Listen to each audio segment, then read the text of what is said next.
Hello guys, narito ang 10 basic steps para mapabilis ang inyong mga PC at laptops under Windows 10. Una sa listahan ang pag-clean up ng inyong PC. So dito sa search box sa baba sa lower left corner, type nyo lang yung disk clean up. Ayan. So sa taas makikita nyo rito yung disk clean up na app. So left click nyo lang siya. And then dito makikita nyo yung drive selection. So pwede kang pumili kung drive C or drive D ang iyong i-clean up. But usually, ang mga programs ay na-install by default sa drive C. So piliin natin yung drive C. So then click OK. And then dito lagyan nyo lang ng mga check mark. Itong mga check boxes na to sa kaliwa. Ayan.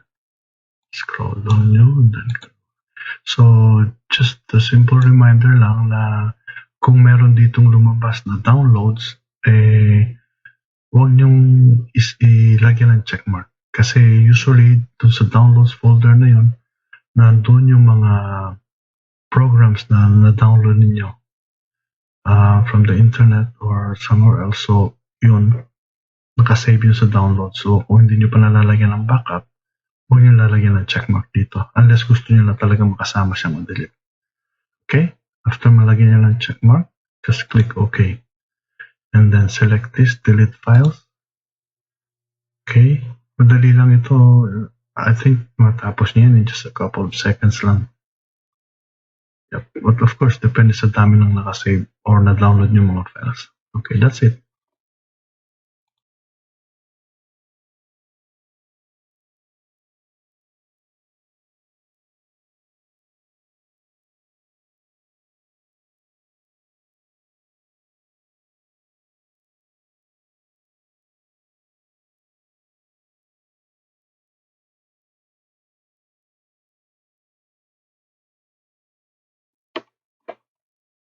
Okay, pangalawa sa mga basic steps para mapabilis ang PC niyo or laptop under Windows 10 ay kailangan i-improve natin yung startup performance niya. So may mga settings na kailangan nating i-change para hindi siya mag-load during after ng boot up.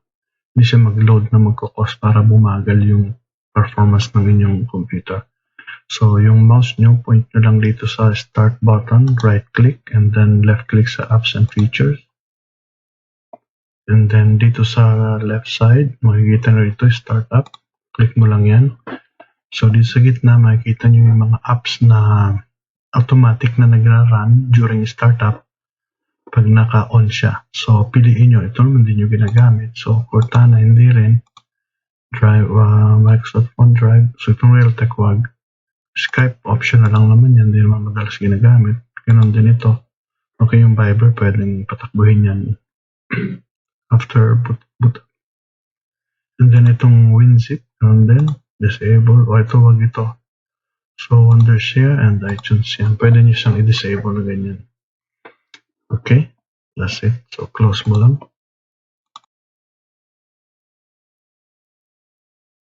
Okay, pangatlo sa mga steps para mapabilis natin ating PC or laptop under Windows 10 ay dapat i-disable natin yung mga background apps. Kasi after mag-boot up yung inyong computers, pag naka-enable yung mga apps or programs na yun, tumatakbo yun sa background. So, nagko-consume siya ng resources. So, kailangan nating i-disable siya. So, paano gawin yun? I-point nyo yung mouse pointer nyo dito sa start button, right click, and then settings, and then go to privacy, and then dito sa kaliwa, scroll down nyo lang, and then until makarating kayo sa background apps, left click, and then ito, makikita nyo to, by default siya, naka-on siya. So, yan yung mga background, yung mga apps na tumatakbo sa background niyo. So, just disable it by clicking this button. So, pag naka-off na siya, yan. Hindi na siya tatakbo doon sa background. Mag-free up ng resources at mas bibilis ang inyong PC. Then close. That's it. Okay, ang ika-4 na steps para mapabilis natin ang ating PC or laptop under Windows 10 ay kailangan i-disable natin yung ibang mga settings ng Windows 10 na related sa spying and privacy. So, kasi by default may mga ilang settings doon na naka-enable, which is dapat hindi. Kasi kung naka-enable siya, mamomonitor ng Microsoft yung ating mga activities habang ginagamit natin ang Windows 10. So, paano natin i-turn off yun? Point nyo yung mouse nyo sa start button, right-click, and then left-click sa settings. And then, dito sa general, turn off nyo itong tatlong ito. Yan. Okay? Sumunod, ito dito sa diagnostic and feedback, click nyo rin yan. Select nyo itong required diagnostic data. So, para limited lang yung mga information na isa-send in case may mga diagnostic test na ginagawa sila sa inyong OS. And then, dito sa tailored experiences, turn off mo rin siya. Okay? Kasi mamomonitor nyo yung mga information, mga websites na ina-access mo para makapag-offer sila ng mga tips and ads. Turn it off. Okay, sumunod yung activity history. So, tanggalin mo yung checkmark doon sa box na yan. Store my activity history on this device. Para walang record yung activity mo. And then, sumunod itong location. So, kung gusto mong i-turn off yan, yung location ng device na ito, click mo yung change and then click that, turn it off. Okay. Yeah. And that's it.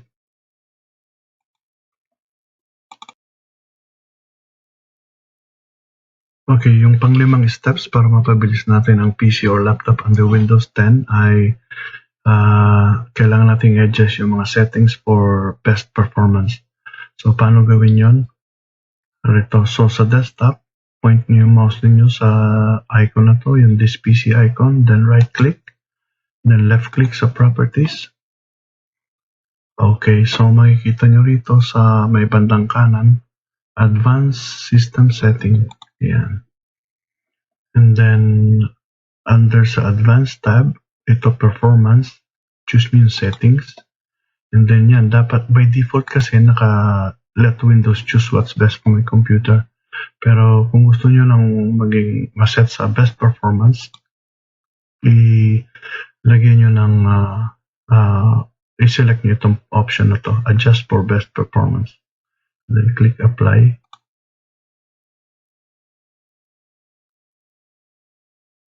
Okay, then hintayin nyo lang.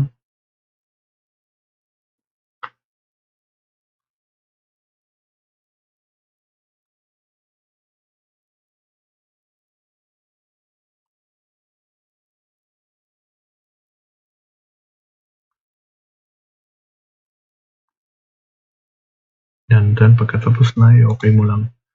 And then okay, and then close. That's it.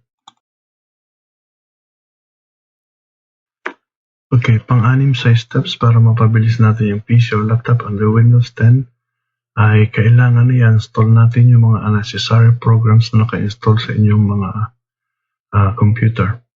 So kasi kung hindi nyo naman ginagamit, much better na i-uninstall mo na lang kasi nag-occupy lang ng resource yun, ng space sa hard disk mo. So kasi the more na mas maraming naka-store dun sa inyong hard disk, at habang napupuno siya, pabagal ng pabagal ang inyong computer. So, much better kung alisin nyo na lang siya o uninstall ninyo. So, paano gawin yon? So, punta kayo dito sa Start button, right-click, and then left-click sa Settings, and then go to Apps. And then dito makikita nyo yung mga naka-install na programs or apps sa inyong computer. So, piliin nyo lang kung ano yung gusto nyo tanggalin dyan. Okay, very simple lang naman siyang gawin. So, for example, ito, click nyo lang kung gusto nyo tanggalin yan. Then, lalabas dito yung uninstall. Left-click sa uninstall, and then left-click uninstall. Ayan, nakita nyo, uninstall. So, tapos na. Ganun lang kadali. That's it.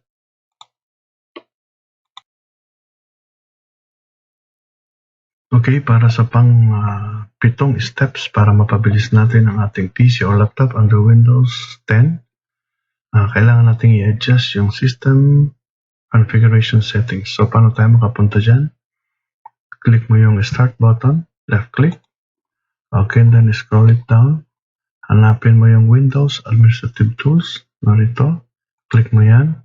And then sa baba, scroll it down para makarating kayo sa System Configuration. Click mo yan, left click. And then, i-click mo yung Boot tab. And then, Advanced Option. Yan. So, dito sa number of processors, piliin mo lang yung pinakasagad niya, maraming number of processors. So, in this case, 4. So, click mo yung 4. And then dito, yung maximum memory sa case ng computer ko ay 12 GB siya, 12 GB. So, pwede ko siyang i-set ng 12 GB. And then click mo yung OK. And click Apply. And then click OK. So, at this point, kailangan mong restart yung computer mo para mag-take effect yung changes. So, for now, hindi ko muna restart kasi demo lang siya. Okay. That's all. Pang-walo sa mga steps para mapabilis natin ang PC or laptop under Windows 10 ay kailangan nating i-adjust yung ating power settings. So, paano makapunta dyan? So, point mo ulit yung mouse pointer mo sa start button, right click, and then left click sa settings. And then go to system, and then go to power and sleep, and then go to additional power settings. And then makikita nyo rito may mga options siya. So kung piliin mo yung high performance, ayan, nakita nyo lumiwanag siya. Mas kasi high performance siya, pero ang kapalit niyan ay yung power consumption mas mataas. So yun lang, mas mataas ang power consumption. So malakas sa battery o malakas sa power. So, pag napili mo na yan, then close mo lang, and then close, and that's it. Okay, sa ika-siyam na steps para mapabilis natin yung PC or laptop under Windows 10, kailangan natin i-turn off yung delivery optimization. So, paano natin siya gagawin? So, point nyo yung mouse niyo sa start button, right click, and then left click sa settings. And then makita nyo rito yung update and security. Left click. And then dito sa kaliwa makita nyo delivery optimization. Click mo yan. And then dito, pag ito naka-turn on, basically, i-allow niya na mag-download ng mga updates from other PC.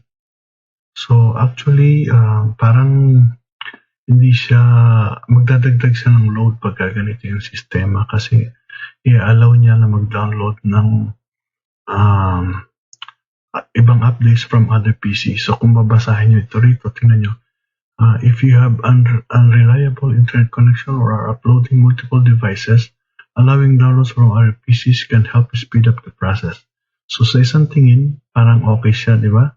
Pero kung basahin itong kasunod niya na paragraph, tingnan nyo. If you turn this on, your PC may send parts of previously downloaded Windows updates and apps to PCs on your local network. So, ganun din. So, parang yung PC mo mag-share din ng mga Windows updates para ma-download din ng ibang malapit sa local network mo. So, yung loading sa network mo ay mas mataas. So, thereby magkakos siya ng pagbagal ng iyong computer. Okay, so just turn it off, close, that's it. Okay, ang ika-10 at huling steps para mapabilis mo ang iyong PC or laptop under Windows 10 ay ang pag-defragment ng inyong hard disk drive. So, paano gawin ito? Punta ka sa search box here. Ayan. So, type mo defragment Ayan, makikita nyo sa taas, lumabas yung defragment and optimized drives. So, left click mo lang yan. And then, dito sa gitna, makikita mo yung optimized drives na naka-line yung mga, naka-display yung mga drives na naka-install sa iyong computer. So, piliin mo yung C, optimize. Ayun, pag may petsa na siya, ibig sabihin tapos na. Petsa at saka time kung kailan mo siya ginawa, ibig sabihin tapos na. Sumunod, yung hard disk drive naman, optimize. Ayan, running pa siya. Then yung reserve, optimize. Ayan, tapos na agad, mabilis. So kung mapapansin ninyo, yung SSD or solid state drive ay napakabilis. In just a few seconds, tapos na agad siya. Kasi itong SSD ay wala siyang mechanical operation katulad ng hard disk drive. Hindi niya kailangang umikot para mag-send out ng mga data. So kasi chip na lang siya. Okay? So wala na siyang mechanical operation. So itong hard disk ko, yan tapos na rin siya. Well, of course, mabilis siya kasi wala pang ganun laman yung hard disk. So gusto ko lang din ipaliwanag sa inyo na itong pagde-defrag ng inyong drives ay mahalaga. Parang kasing halaga ng pag-maintain sa sasakyan, sa mga sasakyan. So kung hindi ka mag-maintain, na ang tendency niyan ay umagal or magkaroon ng paghahang o iba pang problema. So kailangan lagi natin i-optimize yung mga drives natin para laging mabilis. Okay? Or minsan na ikukumpara ko siya para sa isang bahay na kailangan mong linisin lagi or else hindi ka makakagalaw sa loob kung maraming nakakalat. Ganon din dito sa pagde-defrag. So kasi sa pagsisave ng mga data, iba ang way ng computer. So random yung pag-save niya pag-store niya ng data sa inyong storage device o sa hard disk or SSD. So hindi siya naka-arrange na katulad ng sa tao sa bahay na maayos, hindi. So kailangan i-optimize mo siya para i-arrange niya para sa sunod na hanapin niya o patakbuhin mo yung program na gusto mong patakbuhin ay mas mabilis na. Okay, kasi maayos na lahat ng mga data o files na nasa loob ng hard disk mo. Okay? So pagtapos na siya, close mo lang.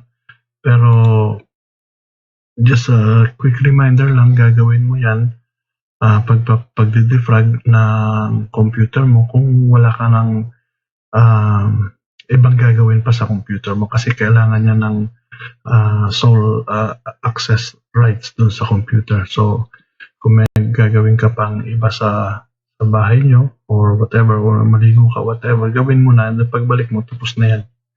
Okay? So that's it. Thank you.